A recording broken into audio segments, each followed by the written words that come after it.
Oi, pessoal, tudo bem? Então, vamos fazer um apanhado geral sobre o conteúdo que nós vimos em práticas laboratoriais. Combinado? Vamos lá.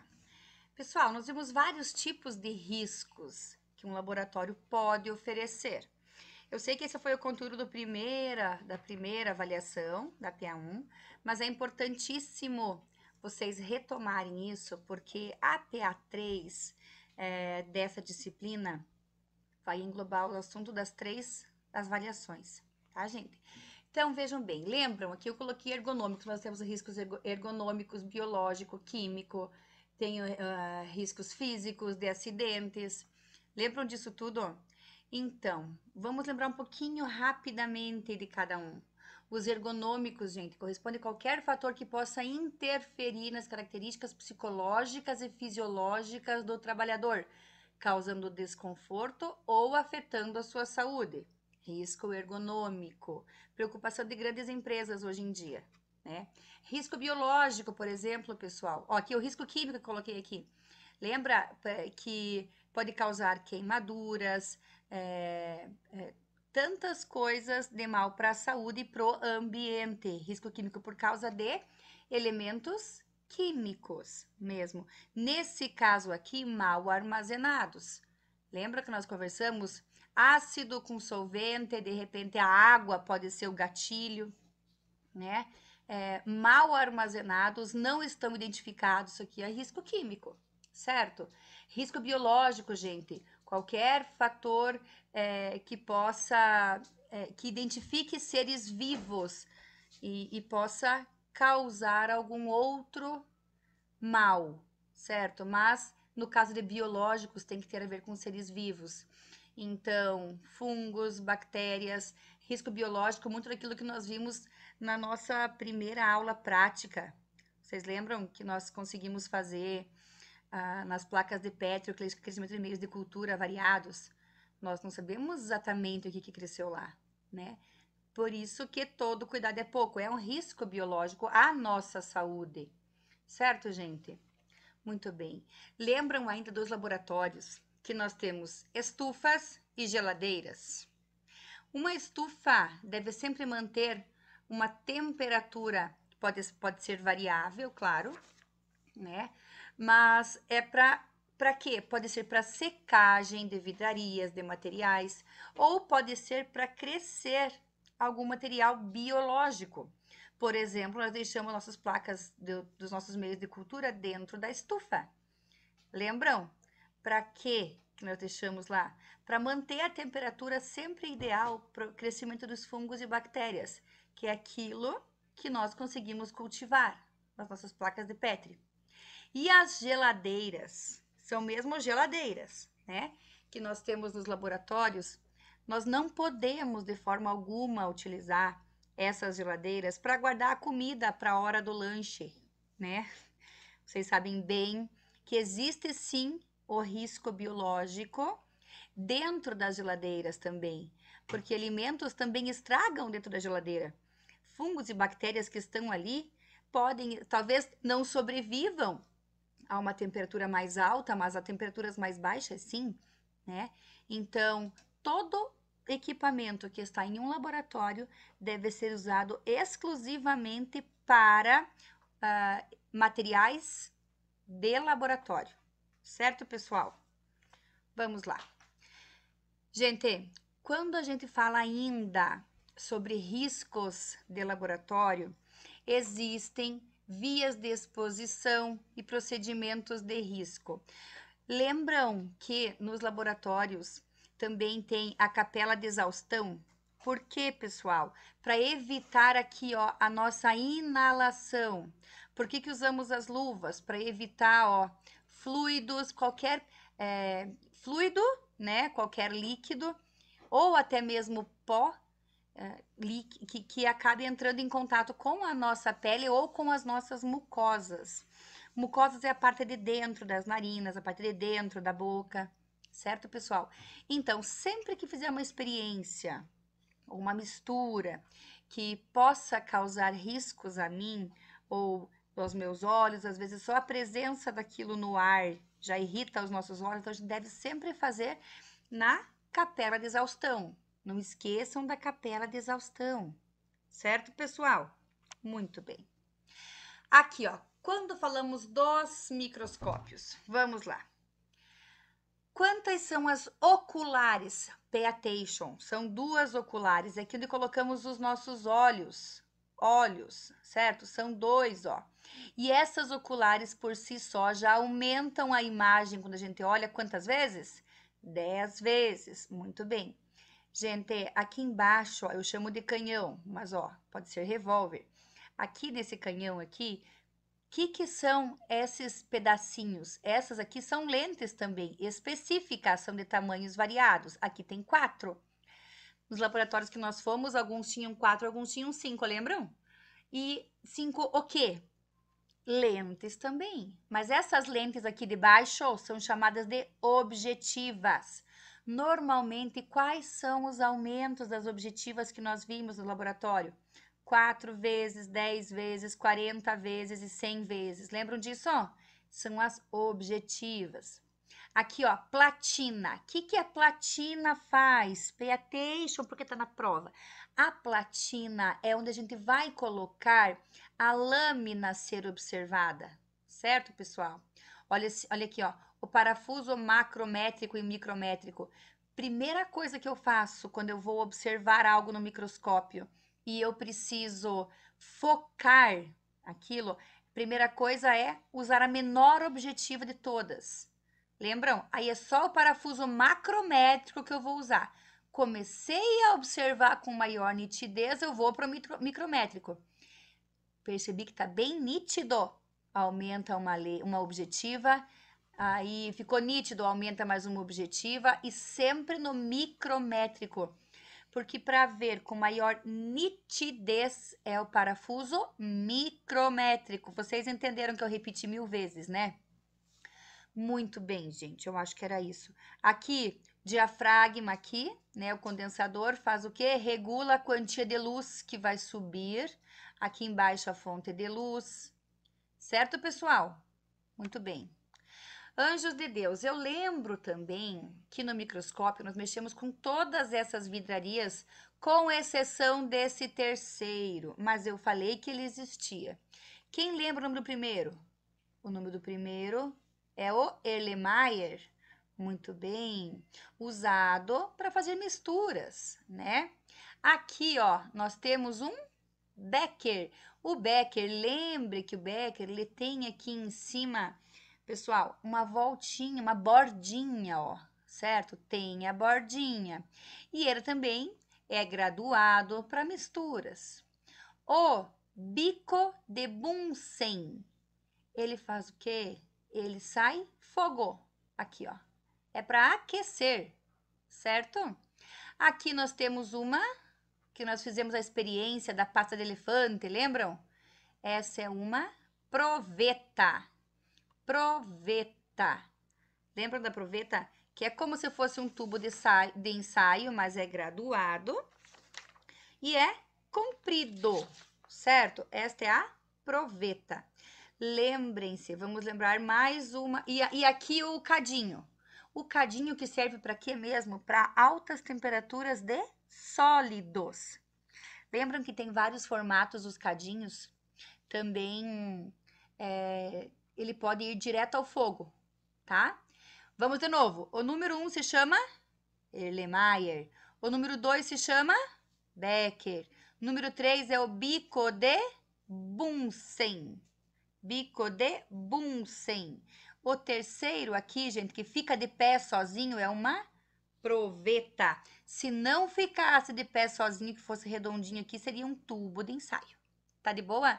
E aqui um cadinho. Muito bem. Gente, quando nós vimos mudando de assunto agora, né? As balanças. Olha só, aqui tem 2 balanças, certo? Qual a diferença entre elas? A diferença é o seguinte, esta balança aqui, ela é menos precisa do que esta segunda balança, certo? A vantagem é que essa primeira balança aqui, gente, ela tem, então, uma precisão muito maior, balança de alta precisão, certo, gente? Essa balança aqui, o que vocês precisam saber é que o nome dela é balança analítica. E ela vai dar um valor, um dígito a mais do que a balança comum. Apesar da imagem aqui estar certo, tudo igualzinho, essa balança analítica vai dar um dígito a mais, certo? E esse vidro aqui ao redor serve para evitar que até as massas de ar façam diferença, porque vocês, quando fizeram a medição da massa da água, lembram? Vocês perceberam como era difícil fazer. Se estivéssemos usando uma balança analítica dessas aqui, vocês iam perceber a variação gigante no quarto dígito. Então, vejam, 0, aqui tem uma vírgula, 0, 0, 0, e aqui o número. O último número, 1, por exemplo, gramas. Entenderam, pessoal? Então, é 1 grama dividido em 10.000 partes, porque são 4 dígitos depois da vírgula. 0,0001. Vou repetir. Esta balança analítica, 0,0001. Certo, pessoal? Essa aqui não. Essa aqui são 3 casas depois da vírgula só. Então, é 1 grama dividido em 1.000 partes. Essa aqui é 1 grama dividido em 10.000 partes, certo? Mas o legal é que eu posso chegar nessas balanças e colocar em cima o objeto que eu quiser, que ela vai me dar o valor, né? É claro que não. Primeira coisa a se fazer, lembram que nós calibramos a balança? O que é calibrar? Cada marca de balança tem uma forma diferente de calibrar, certo? O que você vai fazer? Vai mexer nos pezinhos da balança para que ela fique nivelada. E aí, ó, eu vou ter o nível, que eu não sei se é aqui, deve ser aqui, esse daqui, o nível da balança. Onde é que vai estar aquela bolinha de ar, lembram? São pelos pezinhos que a gente consegue fazer a calibragem. E a vantagem de calibrar é que eu tendo a balança bem calibrada, a gente vai ter uma massa, né? O valor da massa que ele for calcular mais exato, certo? Mais exato. E a tara, ela vai estar correta quando a calibragem estiver ok. Não adianta a calibragem estar errada e eu dar uma tara lá, gente, apertar na tara. Porque conforme o local aqui desse prato, que a gente chama de prato, que eu colocar a minha amostra para calcular a massa, né, desse objeto, pode ser que o valor dê errado, porque a balança está descalibrada, está torta, certo, pessoal? Muito bem. Gente, aqui nós temos uma mistura de água e óleo. Quando a gente quando nós percebemos a água e o óleo, teve uma turma que deu tempo e nós conseguimos calcular a massa na balança da água e a massa do óleo, certo? Se a gente colocar na balança 100 gramas de água, 100 ml de água e 100 ml de óleo, 100 ml de água vai dar exatamente 100 gramas. 100 ml de óleo vai dar mais ou menos 90 gramas. Quer dizer que existe mais massa na mesma quantidade de água e óleo. Tem mais massa dentro da água do que dentro do óleo. A prova disso é quando coloca a água e o óleo na balança, certo? 100 ml de água é 100 gramas. 100 ml de óleo, quer dizer, a mesma quantidade, é 90 gramas. Por isso que não se misturam. Por isso que nós temos o óleo que fica sempre em cima da água. Certo, gente? Mistura heterogênea. Lembram disso? Muito bem. Então, para ficar bem claro, a gente sabe que a massa de 1 litro de água é maior do que a massa de 1 litro de óleo. E essa frase não pode esquecer. Combinados? Muito bem. Gente, agora chegamos na nossa última aula. Aqui na nossa última aula, veja bem, nós trabalhamos com concentração e com diluição. E também com titulação. Titulação eu pouco falei, vou falar para vocês agora. Existem técnicas, hoje em dia máquinas que fazem isso, né? Você pega uma pequena amostra de uma mistura, né? E essa máquina vai dizer para você que elementos que tem ali. Então, dessa forma, você vai conseguir saber a titulação. Titulação, que é a quantidade de soluto que eu tenho no solvente, certo? Isso é titulação, é a quantidade de soluto que eu tenho no solvente. Esse é o cálculo, nós não vamos fazer, é sempre em porcentagem, nós não vamos fazer, certo? Muito bem. Quando a gente vê agora concentração e diluição, nós temos que pensar que nós temos duas situações. Primeiro, lembrem comigo, o que é uma mistura homogênea? Mistura homogênea também é chamada de solução. Solução é quando eu tenho um soluto e um solvente completamente misturados, ou seja, o soluto foi diluído no solvente, se for líquido, ou o soluto foi dissolvido no solvente, se for sólido. Certo, pessoal? Muito bem.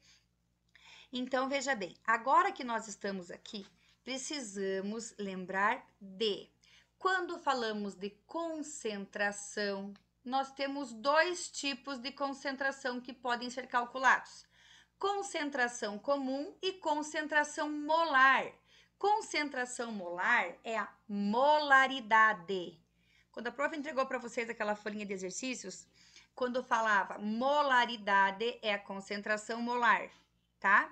Então vamos lá. Concentração comum é a massa do soluto dividido pelo volume da solução inteira, certo? Soluto, gente, é o que vai ser dissolvido ou diluído. Solvente, vocês sabem o que é o thinner, por exemplo. Alguém vai lá pintar a parede da casa. Aí, para tirar a gotinha que caiu no chão, tem que pegar um solvente, então pega o thinner. Às vezes tem umas tintas à base de água, você pode lavar com água, certo? Que a água é o solvente, ou o thinner é o solvente, certo? Lembrando que sempre solvente é líquido. Soluto pode ser sólido ou líquido, mas o solvente é líquido, certo, Anjo? Então vamos lá. Concentração comum é a massa do soluto em gramas dividido pelo volume da solução total em litros. Tá de boa? Em litros. Ótimo. Então, se perguntar qual a concentração do solvente, claro, né? Qual é a concentração de uma mistura entre tantas gramas de sal em 1 litro de água? Você vai dividir as gramas por litro. Olha o que eu falei, gramas por litro. G/L, ó, concentração gramas por litro, tá? E quando isso que eu vou te dar essa situação aqui, tá, Anjos? Eu vou dar para você lá a massa do soluto é tal e o volume de solução é tal, tá? No caso da molaridade ou concentração molar, o que você vai ter? De novo a massa em cima, dividido pela massa molar. Massa molar, gente, é aquele cálculo que é feito de acordo com cada elemento químico da tabela periódica. Mas, na sua prova, você vai ter o valor bem certinho lá. A massa molar é tanto, certo? Para aquele elemento químico lá. Para aquele elemento que a gente está trabalhando, certo? Aquela substância, multiplicado pelo volume, também em litros, de boa? Muito bem. Tudo isso para descobrir a concentração, certo? Agora veja, quando a gente fala de diluição, dissolução, e eu tiver um tanto, eu tenho uma concentração e um volume inicial. E depois que eu coloquei mais solvente, por exemplo, eu vou ter uma nova concentração e um certo volume final, um outro volume final também, certo? Quando existe essa comparação, nós usamos o cavalo velho. C1 vezes V1, concentração inicial vezes o volume inicial, igual a concentração final que ficou vezes o volume final que ficou. Lembrando que eu posso ter essa mesma situação ao contrário. De, por exemplo, eu ter água com sal, certo? Inicialmente, e depois essa água, essa mistura, ela evaporou. Lembrando que quem evapora, para esses nossos cálculos aqui, certo? Não é sempre, mas para esses nossos cálculos, é sempre o solvente. Então, se eu tinha um copo cheio com uma colher de sal, um copo cheio de água, uma colher de sal, eu tenho uma água salgada. Agora, se eu deixar a água evaporar, fiquei só com meio copo, o sal não evapora, pessoal, o sal fica lá. É muito mais concentrado o sal na segunda situação, no segundo becker, no segundo copinho. Quando eu vou ter só meio copo de água e uma colher inteira de sal. Entenderam, anjos? Nós vamos fazer agora uns cálculos para a gente não esquecer. Então, pessoal, vamos resolver aqui essa situação. Primeiro aqui, tá? Veja bem, acompanhe, faça lá o seu. Preparou-se uma solução para limpeza de lentes de contatos numa dissolução de 0,9 gramas. Isso é massa. Quando fala grama, é massa. Põe lá, ó, eu vou sair daqui para conseguir explicar aqui, ó. Vamos fazer assim, ó. É massa. Ó. M é igual a Mzinho, né? Mzinho é igual a 0,9 grama, beleza? Que informação mais eu tenho lá? Vamos ver. Em 100 ml de solução. ml é o que, gente? É volume. Então, o meu volume é igual a 100 ml. Mas, lembra que eu não posso trabalhar com ml quando eu vou pedir molaridade. Lembra? É só em litro. Concentração é sempre em litro, mas espera aí que não terminou ainda o problema. Tirando os dados iniciais. E ele me deu um dado aqui, ó. A massa molar do cloreto de sódio é 58,5. Calcule a molaridade. Vamos lá. A massa molar, o Mzinho, é igual a 58,5. Calcule o Mzão, que é a molaridade, certo? Para calcular a molaridade, o que nós temos, pessoal? A massa do solvente, certo? A massa do solvente dividido pela, ó, dividido pela massa molar vezes o volume. E esse volume é sempre em litros. Essa é a forma da molaridade. Vamos substituir, então, aqui agora. Vamos lá. Molaridade é igual. Ó, substituindo o Mzinho, 0,9, certo? Dividido por quem? Dividido por... Gente, 58,5 é a massa molar. O volume é o 100, mas nós vamos ter que pegar esse 100 e transformar em litros. Para transformar os 100 ml em litros, divide por 1000, certo? Divide por 1000. Então, 100 dividido por 1000 vai dar 0,1. Aqui embaixo, então, eu vou usar, vamos lá. Massa molar, 58,5, vezes o quê?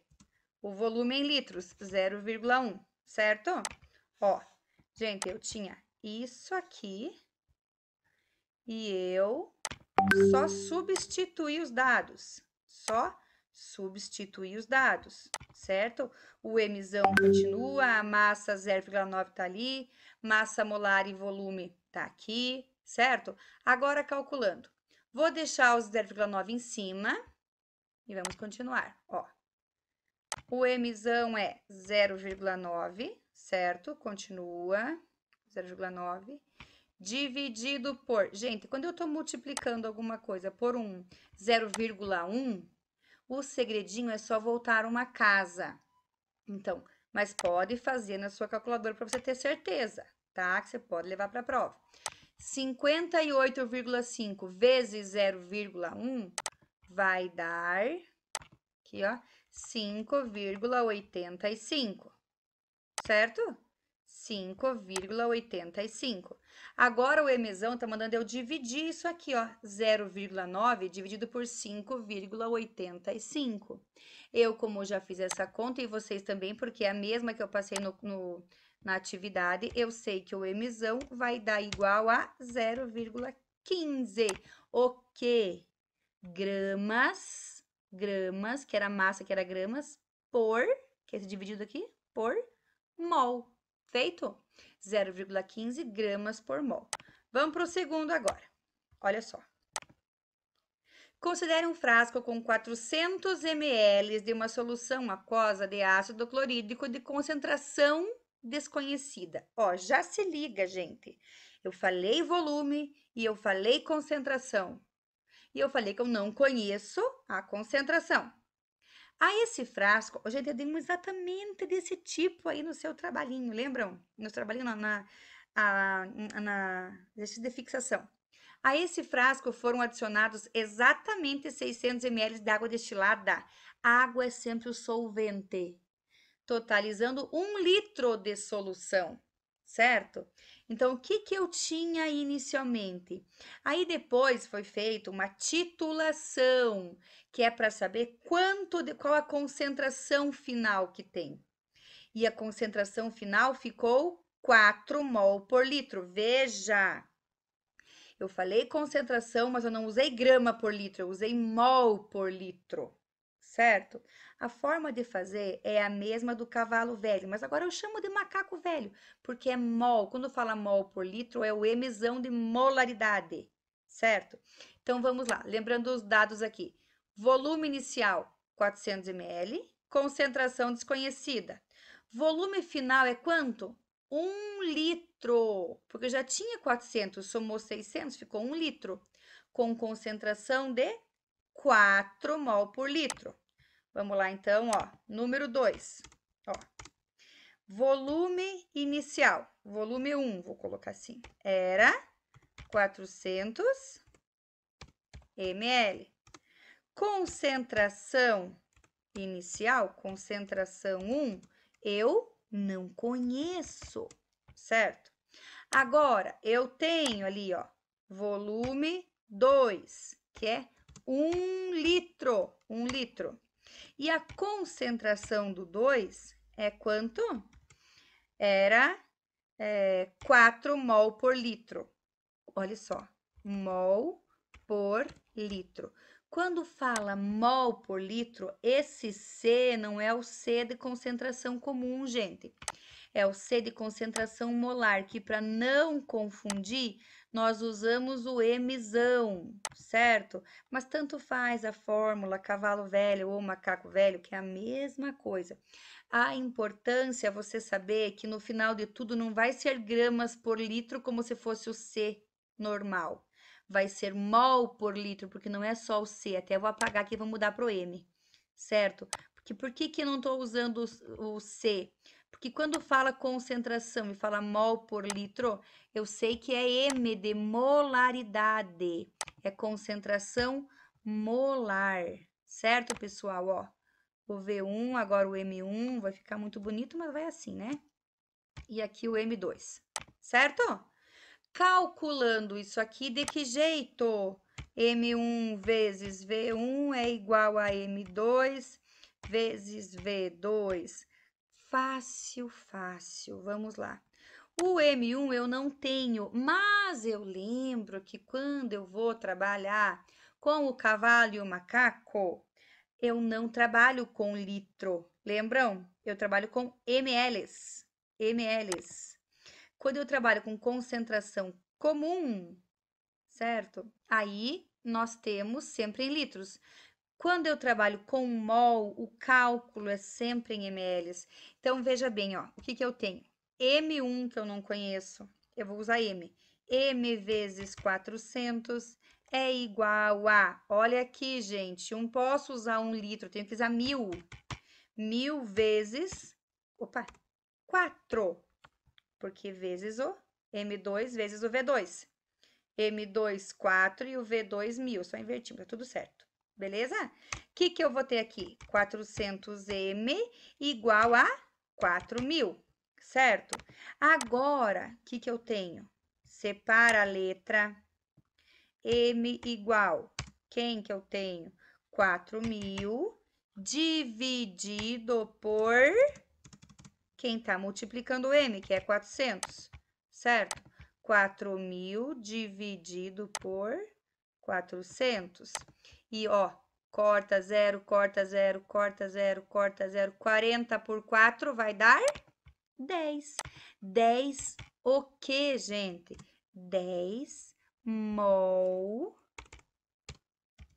por litro, porque é concentração molar, certo? É o Mzão, é a molaridade. Se eu quisesse concentração comum, era só o Czão, certo, pessoal? Muito bem. Vamos ver o que mais que falta aqui. Preparei mais um. Olha agora. Para preparar essa solução, alguma solução, né? Dissolveram-se 25 gramas, pega o dado, massa, 25 gramas de sulfato de cobre em 500 ml de solução. Volume, eu tenho massa, 25 gramas, eu tenho volume, mas também tenho massa molar, certo? Que é 159,6 sulfato de cobre. Pode-se afirmar qual é a molaridade? Molaridade, ou a concentração molar. O que eu tenho? Massa, M em cima, dividido por MM vezes V, em litros. Vamos lá. É a mesma formulazinha que nós vimos aqui em cima. É a mesma situação. Mas agora vamos mudar os dados, ó. O M é igual ao quê? Qual é a massa que ele me deu aqui, gente?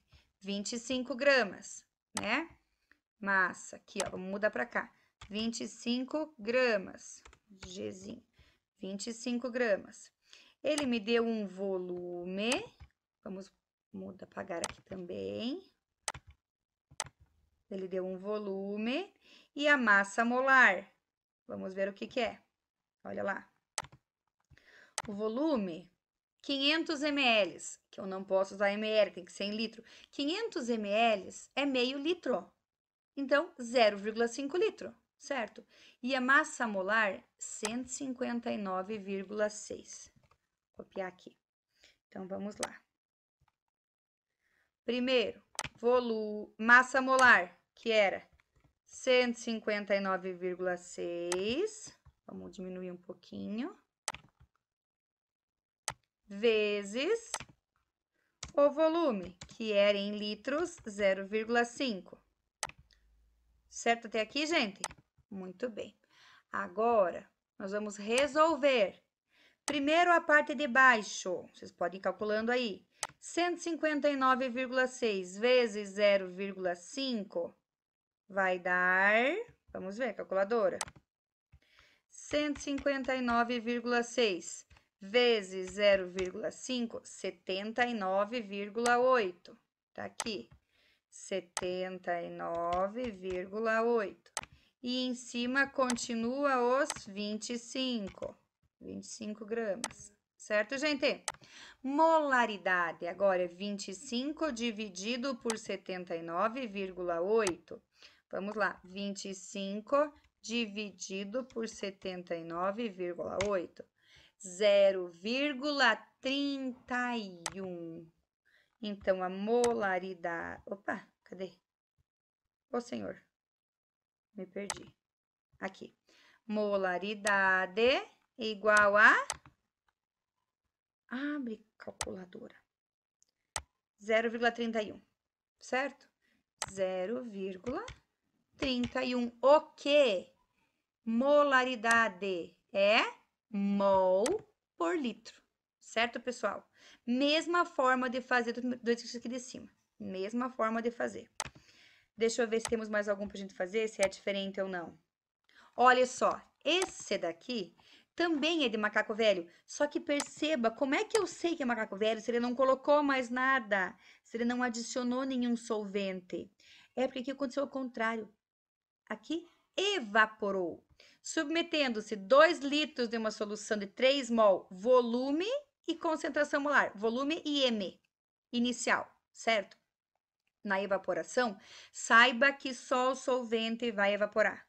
Até ficar o volume, que inicialmente era 2 litros, ficou só 200 ml. Entenderam, gente? Eu tinha 2 litros e a concentração era 3 mol por litro. Evaporou a água até que ficou só 200 ml. O que aconteceu aqui? Vamos ver, ó. M1 vezes V1 igual a M2 vezes V2. Massa de 1, perdão, molaridade de 1, 3 mol por litro, vezes o volume, aqui eu calculo em ml, lembram? 2.000 litros, é igual a massa do 2, 200 ml, vezes perdoe, errei. Massa molar, eu não sei qual é, tô me pedindo bem isso aqui, certo? Concentração molar, qual é a concentração molar quando o volume agora é só 200 ml? Vamos lá, 3 vezes 2.000, 6.000 é igual a 200 m, mzão, porque é molaridade. Molaridade é igual a 6.000 dividido por 200, vai dar o valor de 30 mol por litro. Certo, pessoal? O que eu fiz aqui? Dividi a primeira parte aqui, ó, 3 vezes 2, 6.000, e aqui multipliquei, né? E aqui multipliquei 200 pela molaridade da segunda concentração, para saber a concentração. Então, veja, inicialmente eu tinha 2 litros de uma solução com concentração molar ou molaridade de 3 mol por litro. Quando o solvente evaporou, ficou muito mais concentrado. Então, perceba, gente, evaporou e ficou sobrando 10% do que era, certo? 10% do que era. Agora, olha só, sobrou 10% do que era o volume total e aumentou 10 vezes o volume, a concentração. Antes eu tinha 3 mol por litro e agora eu tenho 30. Certo, pessoal? Esses são os modelos de cálculos que estarão na sua prova. Não esqueça sua calculadora, tá bom? Um beijo, gente, boa prova!